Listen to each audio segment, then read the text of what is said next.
Oromiyaa biyya sirna gadaa kan ittiin beekamtu mallattoon si oola anis biyyaan qabaa kan ittiin dhaadadhu biyya Oromiyaa kan jiruuf abdadhu. Thank you very much, Tisho. I hope that excessively long introduction doesn't count to my time. By the way, I saw Trev. It always gives me pleasure to see him. Appreciating Trev, I always, I'm very, very happy to see you. My presentation is on leadership and organization.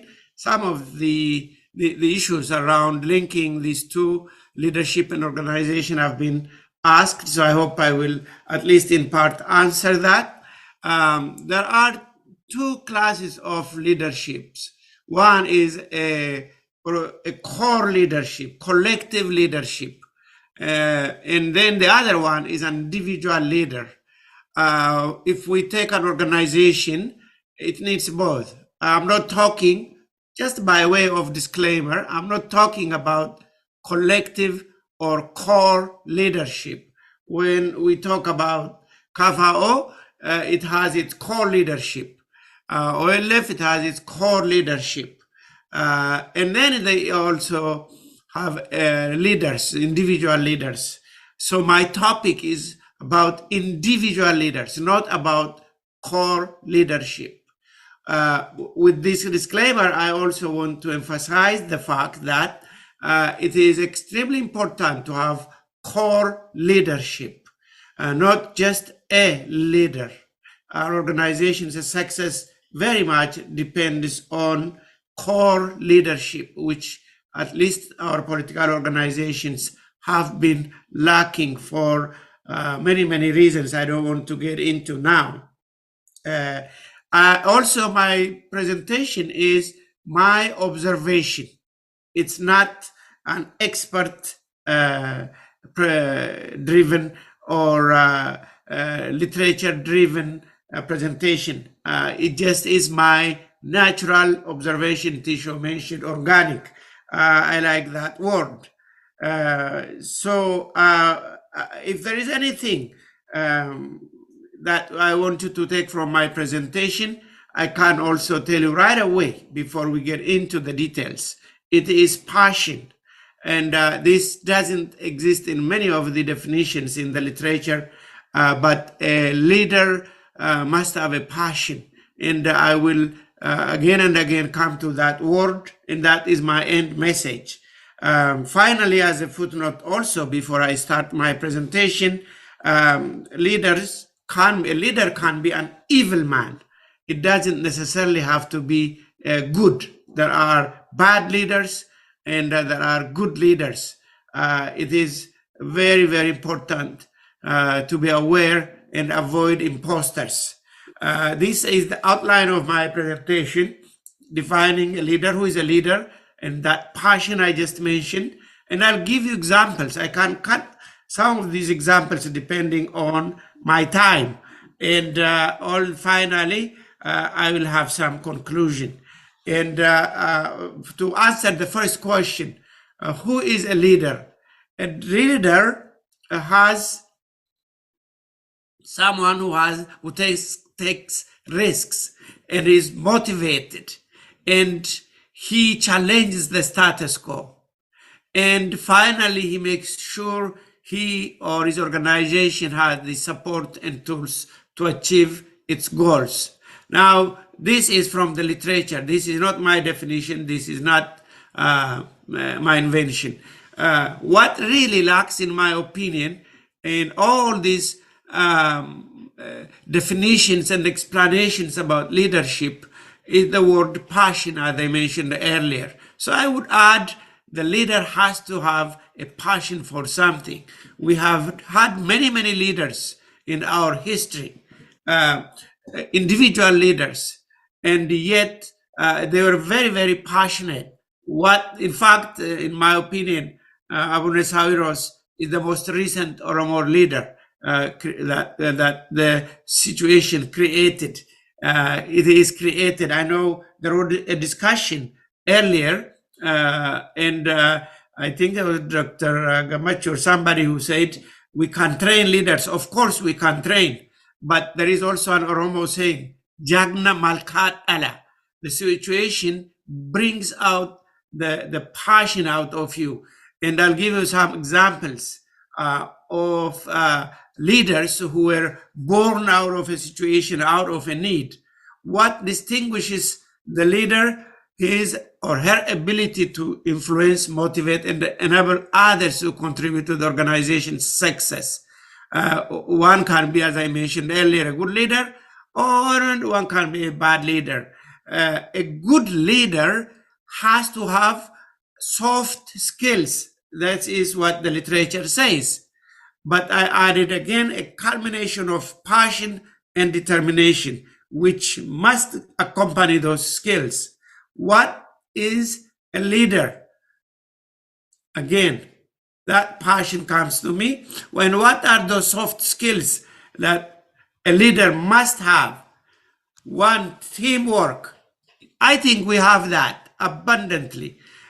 This, what we are doing now, is an expression of teamwork. We have over 25, 26 people gathered here, and Oromos are quite passionate about going and working as a team. I don't think we have a problem with that. The other soft skills of a leader: problem solving, communication, adaptability, critical thinking, time management. Don't even think that I inserted those things. Time management, they are all from the literature. And finally, leadership. I didn't want to put that as a soft skill, because how can you explain leadership using leadership? So I don't want to put the 7th point, but the other 6 points are skills. Skills. Ogumma, something you can be trained and learn. And though the first one I'm comfortable with, all the others I'm not comfortable with, meaning they are lacking or lagging. And the traits, these are not skills, but amala, the traits of a leader with a passion. One, the capacity to create or catch vision. This comes, out of discovering a major problem, a major project. Two, constructive spirit of discontent. I'll give you a few examples what I mean there. Leaders love improving. They don't accept and settle with the status quo. Example, Haile Mariam Gamada had a vision. They had by creating Machatulama, by envisioning, by refusing the status quo, he was a leader. But of course, that didn't go with risk management, which we can talk separately. Talk a lot about risk management, how we really didn't protect our leaders. So we were tortured and killed. A constructive spirit. We lack these often. For example, if somebody is not happy about the role of the OLF, look at this statement. I can put it, I don't like the OLF is doing. Or I can express that a little more diplomatically. I can say, I really liked how you presented weaknesses of the Oromo struggle. The part about OLF's role was also solid. How do you think the observer will take this? Obviously, you are not appreciating the role of the OLF, but you are very kind, you are very polite, you are a leader. You are not criticizing for destruction, you are criticizing for construction. I noticed you missed your deadline to submit your presentation for this workshop 2 days ago. It may apply to me. Instead of saying you are too late, you are always late, and combative statement. This type of communication often lacks in our meetings, conferences, etc. Leaders always want to improve.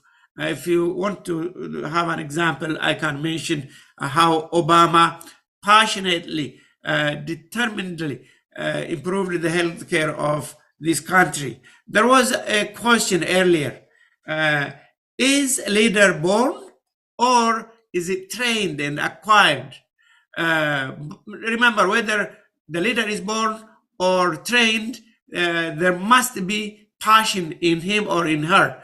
If the leader is only born, then we are doomed. We just have to sit down and wait for God to give us. But if it is trained, then we can train leaders. So I'm trying to answer these two questions at the end of my presentation. Fully passionate individuals. Recall, many of you know Rachel Carson, who wrote a book, which is still one of the most well-read books on Silent Spring. She documented environmental harm caused by pesticides. It was the first book written on the environment. She was passionate about protecting the environment.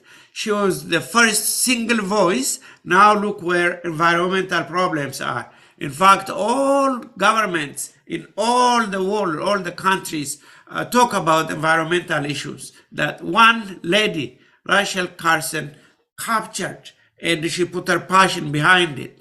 And Susan Anthony on the 19th Amendment, she also started women's rights. Until then, remember, it was a given. Women have no right. They don't vote. They're not equal with, we take it for granted today. We only see how Orthodox Church discriminated against Oromos. And a few people started shaking that norm. That's what Susan Anthony did. And then what she started, her passion became at the beginning weird, wrong, but it became an amendment to the Constitution. How beautiful is that? So passionate women started movements that changed the law, passionately defied the conventional wisdom. And passionate individuals are results of their society. There was a question, I think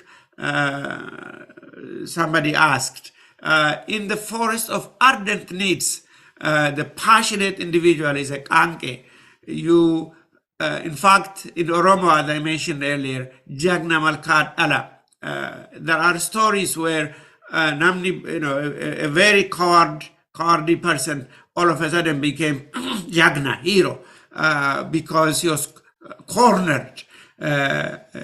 So passionate individuals are also results of their society, but at times they also can born to the situation and think independently. Both Carson without environmental challenge, Anthony without gender inequality, they wouldn't have been there. The situation gave birth to the leaders. And where is passion in Oromo? Are we lifting the passionate individual? I want to leave this question to all of you, but first we have to believe in something, and then we have to be determined to support it. The passion comes at the end. I don't know the right word for passion, but jalala arra, that's how I interpreted it. So we have to add passion to our beliefs, to our determinations. I have seen a few leaders come up in the Oromo struggle. They were relentless. They had passion. Hirriba malee bulu. Are we helping positive passion? Are we encouraging the individual? I want to everybody to ask himself or herself. So the weight of the passion, I'll give you a few examples of how an individual can be born to a situation and become a natural leader. In this example, I am giving you Croix-sur-Loire. I have presented about this young boy at one of the meetings at OSA. He was, this is 1144, very, very old story, but written in European books all over. Croix-sur-Loire wanted to capture Jerusalem from Jews and Muslims in those years. And there were so many wars that led to capturing Jerusalem between Jews and Christians, Muslims and Christians. But the shepherd boy named Stephen from France, Cloise-sur-le-Loire, had a vision. He wanted to capture Jerusalem and bring it back to Christians. And at the age of, a boy at the age of a teenager, he mobilized not 5, not 10, but 30,000 children to march to Jerusalem and peacefully capture and bring it back to Christians. Imagine that. Definitely not trained, a shepherd boy. And there was no modern education, 12. He saw a vision and he had passion to do it. He led the 30,000 children and they went to Marseille. They took a ship. Unfortunately, none of them returned or reached Jerusalem. They all were sold as slaves to North Africa. But the leadership skill was there, albeit not well thought through. And there were stumbles on the road. Another boy, a 10-year-old boy from Cologne in Germany, Nicholas, did this about 10 years later. They went over the Alps and they never reached their destination nor came back to Germany. So these are, in my opinion, very young leaders, born leaders. They saw things that they can capture and make a difference. Another example is Joan of Arc, 1429. At the age of 17, imagine, a very, very young, not a boy, a girl. She told her uncle, she convinced him she was to have a military and be a leader of a military. And the uncle went and convinced, she convinced with her uncle, the commander. And the commander took her to the priest and she demanded she will see the dauphin. Dauphin is the prince, the main prince. And the prince took her to the king and she asked her to be given an army. The king gave her an army in 5 minutes. And Joan of Arc, you might have seen a lot of movies. She terrorized her enemies. In fact, the discipline she introduced gave her more respect than what was in those days given to the male commanders. And at the age of 17, she discovered herself. She can be a leader, and she did. She was, I think, born a leader. And there is another leader I want to mention as an example. This is in the spring of 74 BC. You see that hill on the right side. It's called Masada. It's in Israel.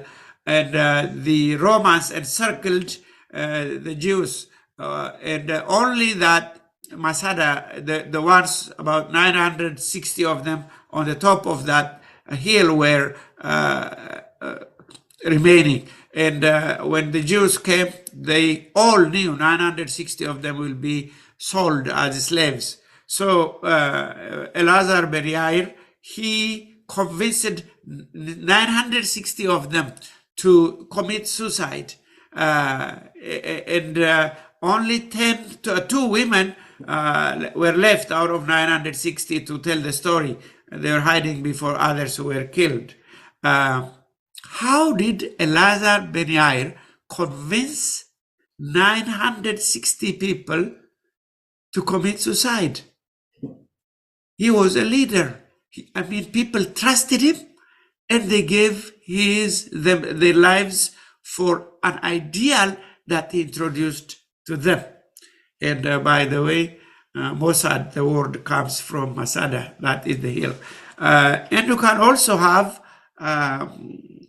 creative leaders. Archimedes, I don't know if you see this physics, there is a mirror that reflects solar energy into a ship, and they all organized to reflect it at the same place. This test was repeated a few years ago at Syracuse and at one of the American universities, or Italian, I don't remember, but that's what you see on the left side.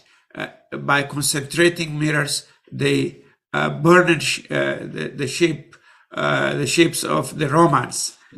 He was a creative leader, Archimedes, and we can have bad leaders too, but it depends on how we interpret what is bad. The Mongol ruler, for example, Genghis Khan, look at this map, almost the entire China, and he conquered Moscow in the 11th, 12th century. He conquered almost the entire Asia. He conquered by convincing people to give their lives to him. And in fact, they overstretched their win and they eventually lost. But how did Genghis Khan convince his military to go so far away and die in mass and then conquer other countries? He was a unique leader. And then we can also have leaders that are really, they don't exist. Many of you may know, some of you at least in the US, who have read Rosie the Riveter. Rosie the Riveter didn't exist. The United States needed a hero during the Second World War because all the men were fighting. The country needed workers in the industry, and only women were left. Yeah. So they created this imaginary leader, and she convinced the country mobilized women by using this imaginary leader. And then, not far from my house in '97, this person convinced 30-something people to commit suicide because a comet was coming. They were all on the left side, you will see, properly dressed and lying down. How did he convince people to take a ride on a comet? I can give you more and more examples, but in the interest of time, I'll go to my conclusion. One doesn't exist without the other. Leadership needs organization. Organization needs a leader. Our organizational failures are due to lack of leadership. Our lack of leadership is due to diminished organizational capacity. It is a chicken and egg thing. We have failed to protect potential leaders because we don't know the value of a leader. We have to refocus, redirect actions outward, and reorganize, respect political differences. The abolitionists, William Wilberforce, wants to eliminate slavery through peaceful struggle, as Martin Luther. John Brown believed in armed struggle. William Garrison employed rational and appeal to the public, like Mahatma Gandhi, but they didn't waste their time fighting each other. Have you noticed today, these days, Oromos are fighting on armed struggle, claiming, I am more for armed struggle. No, I am more for armed struggle. You are less supportive. I mean, anatu chala jallata, anatu chala jallata. I'm more Oromo than you, you are more Oromo than him. Just in that red area, we have created a split that doesn't favor the creation of leadership. Finally, leadership can be a natural gift, but also acquired trait. It can be trained.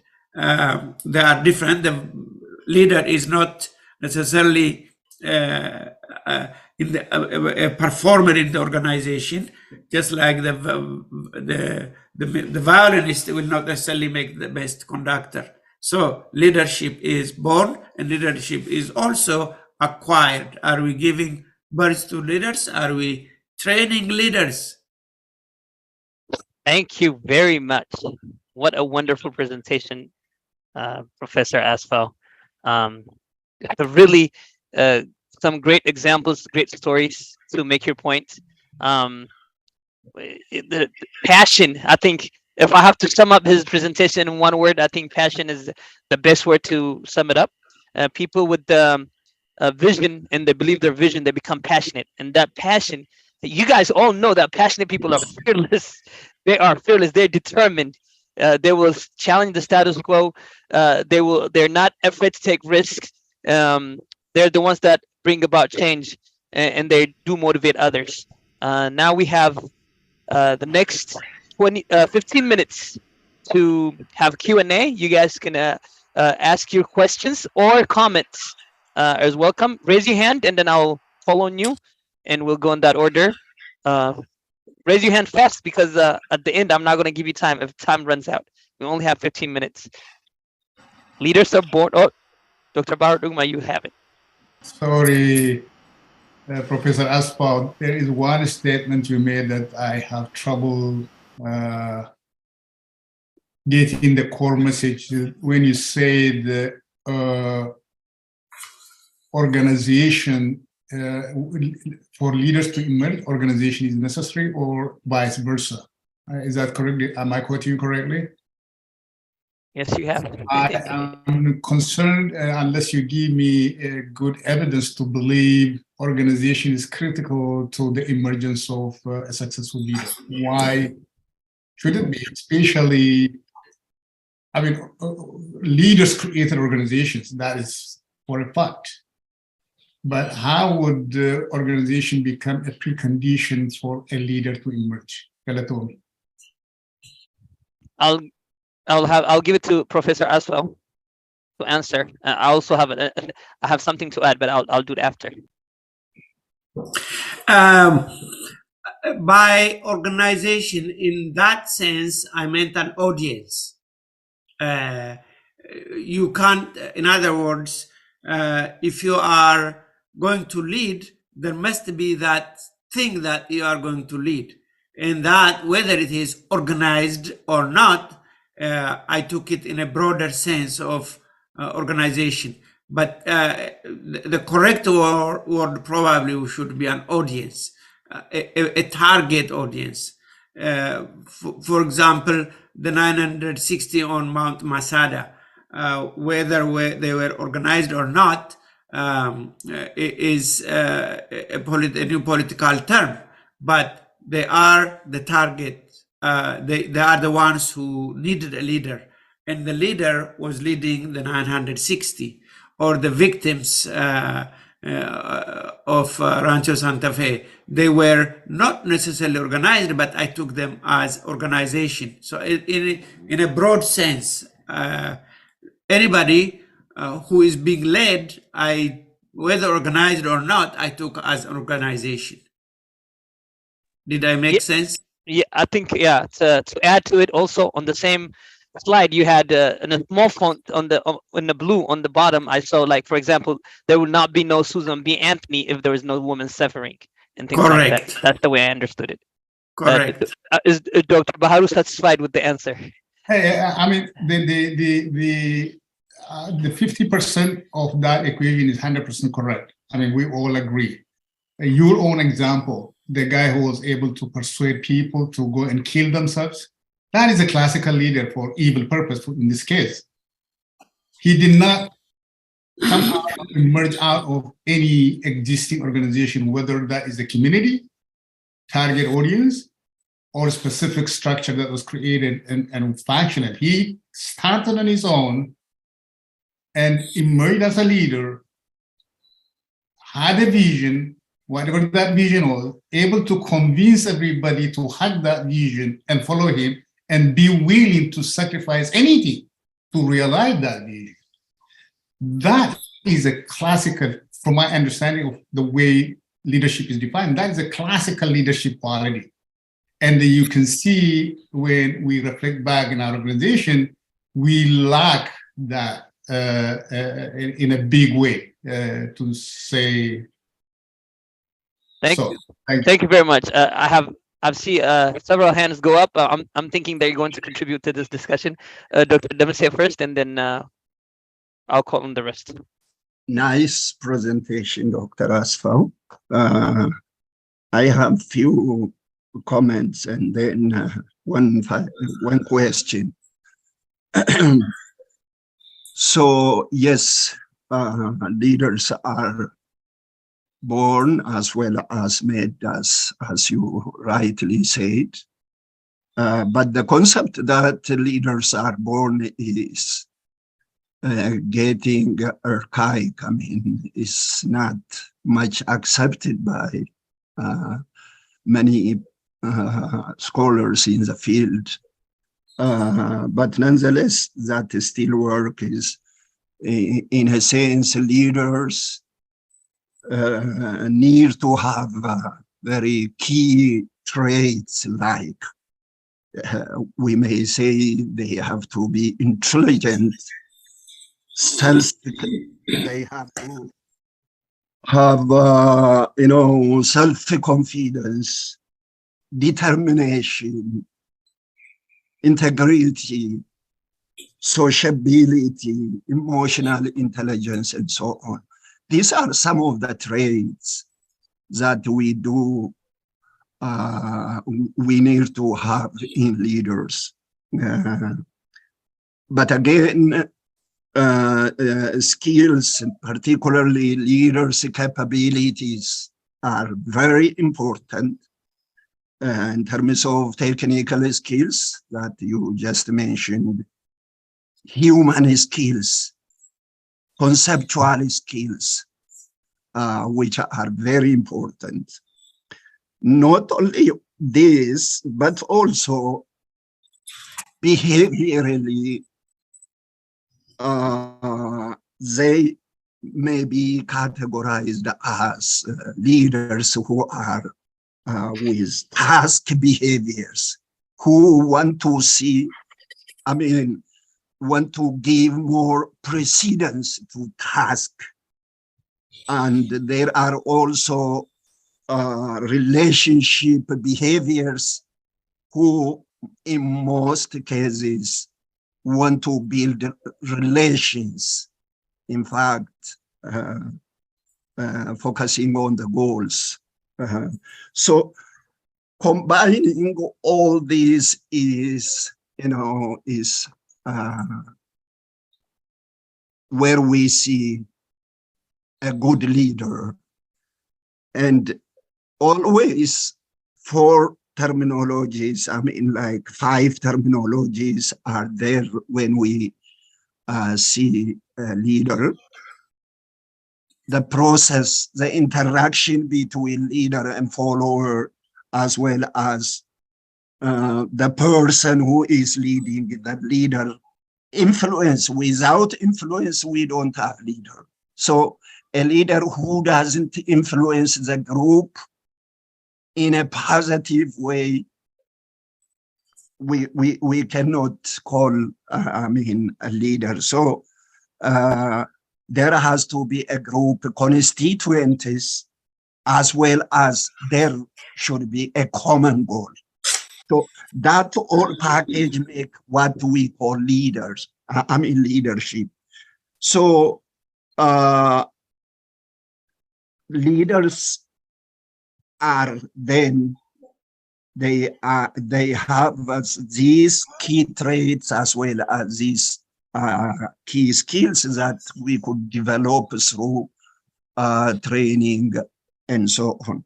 So Dr. Asfaw said it's a chicken and egg kind of puzzle. Without leader, we don't have organization. Without organization, no leader. But I do, a little away from this, because as long as we have a good leader, there is a best organization. Sometimes because the leader everything that we see in failures of many organizations comes from, lack of the right leaders, and that should be underlined. And I'm a bit different from that conclusion.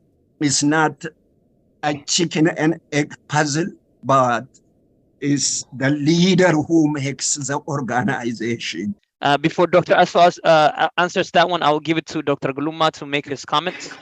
And because we ran out of time, we want to hear from everybody that's raising their hand. And after Dr. Guluma, Dr. Hambisa continue, and then Dr. Asfar can respond at the end. Okay, thank you, Dr. Tisho again. Yeah, I'm really very much impressed by Professor Asfar's presentation. An engineer actually going deep into ancient history, medieval history, bringing examples on leadership. So that's very amazing. I appreciate that.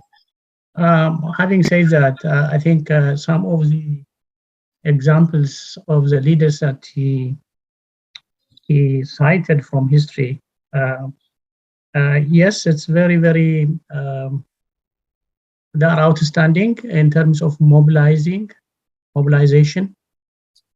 But unfortunately, actually, in executing the mission and achieving the goal that they have set, or they have mobilized their followers, they miserably failed. So my point is, yes, mobilizing, the ability to mobilize is a leadership quality, but doesn't leadership also require not only mobilizing, but achieving the goal and the ability to adjust? I think that's one of the terms that Dr. Abu said earlier, to adjust, to adapt to the situation, and to overcome problems that come along in the process of the struggle, and leading that group to success ultimately. Of course, not all leaders who mobilize or lead succeed in their lifetime. Sometimes they just don't have the luck, or just they don't have the time. They are just human beings. Probably the goal may not be achieved in one person's lifetime, but ultimately, if we succeed, it's their contribution. So my question is, doesn't also require adjusting to the situation that comes along in the process of the struggle and leading to the ultimate goal? Because the examples you used, none of them, or most of them actually didn't succeed in achieving their goals. On the question of leaders born or created, you said both. I agree with you. That's true. But one other thing I think maybe needs to be included is leaders are born of context, not born of the situation. Not only biological, but also a circumstance, the situation, the environment in which they find themselves, whatever it is, whether it's the struggle for better environment or political, military leadership. Leaders come out of that situation. The context creates sometimes leaders, or they are born out of that. The example used, Joan of Arc, the French history, she came out of the context that the French found themselves after years of struggle and fighting against their rivals, their enemy. And so that context actually created her. We can find many other examples from other societies as well. So that context is very important. Susan B. Anthony in the American women's rights movement you cited. Yes, she came out, but women have been oppressed for centuries before her rise to leadership. Thank you. In this case, in the American society, but in the Western society. So we have to look at for the rise of people like Susan Anthony. We have to look at the political, social context of 19th century. Thank you very much. American society. So thank you very much, I Dr. just wanted Gulma. to add that. But thank you. Thank Yeah, you. those are great additions. Also, I know Dr. Asfa is taking notes. I will have Dr. Ambisa ask his last final question, and then I'll let Dr. Asfa comment. Galatoma, the issue that was raised about leadership and organization, I don't know, I was thinking in the terms of leadership and institution. So maybe Dr. Asfo and others could comment on it. So the relationship between leadership and followership, because the quality of the leadership is impacted by the quality of the followership. It's not, I'm not talking about the fixed set, but it is something like, you know, Majid Dr. Ailen Eneka, Etadaraje, Etataka Hizbi Ashanifan, Abatu Egata, leadership is anasi. The society must keep, the society must raise, the society must keep them in the right path. Also about institutions. What would be the kind of leadership we would have in the US without the US institutions? The Constitution, the division of governments, the mature journal, or what do you call the media system we have, all those things. Those are institutions.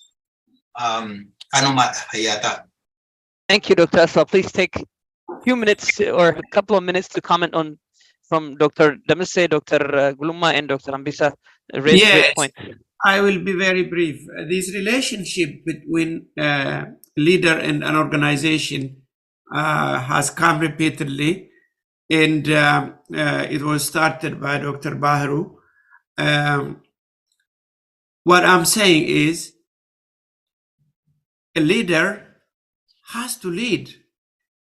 Then if he or she has to lead, what is that he or she is going leading? A leader cannot just be a leader alone. Whether that organization is created by him or he or she inherits that organization, that mass follower, those two are, in my opinion, inseparable. Again, I'm not saying the leader has to inherit. He or she can create a follower or an organization, but the two are inseparable. If there is no organization, the leader will only be a leader of one person, and we are all that person, guaranteed. If there are organizations, then they may produce a good leader. That's what I meant in, I used the word chicken and egg, going to Dr. Damise's comments. I fully agree with what he said, but I did notice he had an issue with chicken and egg. That is in that sense, not as in terms of a birth, but they need each other. One cannot live without the other. So that's what I meant. Yes, a leader can be the egg. In fact, my conclusions asserts that a leader can be born, but born to, as Gulma said, a context. He used the word context, and I used, in fact, an Oromo saying, Jagna Malkat Allah. That Malka represents that context that Gulma mentioned. So I want to, again, the chicken and an egg, I honor Dr. Damise's thing, because I seem to contradict my own assertion that a leader can be born. Yes, in that sense, but in terms of existence, they need each other. It's a cycle of feeding each other. Guluma mentioned all the examples I mentioned failed. They didn't all fail. In fact, some of the women's rights became a constitution of the country, and the environmental movement still is there. But at the very beginning, I mentioned that a leader need not be a good person, and we have to be very careful from imposter leaders that are bad. Hitler was a leader. People followed him. He didn't succeed. Yeah, he was a bad person, an evil person. Yeah, but he was a leader because he mobilized. So my definition of a leader is independent of the outcome.